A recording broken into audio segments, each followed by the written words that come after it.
परेल थी गोधरा फाटक number 44 no नवीन overbridge 2 वर्ष पहला एनु खातमुहूर्त आपणे कर्युं हतुं।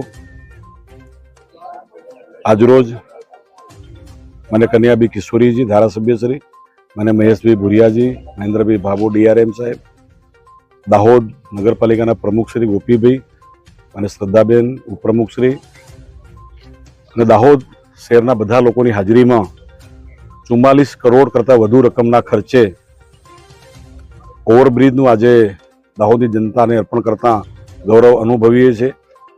90 વર્ષ પહેલા આ રેલવે લાઇન નખાઈ ત્યારે આ વિસ્તાર જિલ્લાનો માર્ગ છે, જિલ્લાની કચેરીઓ પણ આ રસ્તા પર આવેલી છે।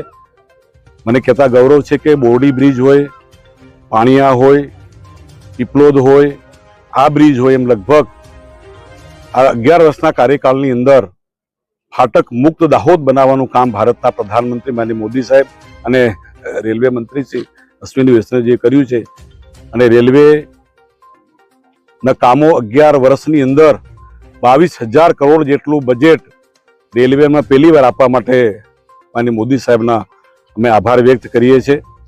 આજે ખૂબ મોટી સંખ્યામાં ઉપસ્થિત ભાઈઓ બહેનો અમે આભારી છે। થેન્ક યુ, ધન્યવાદ।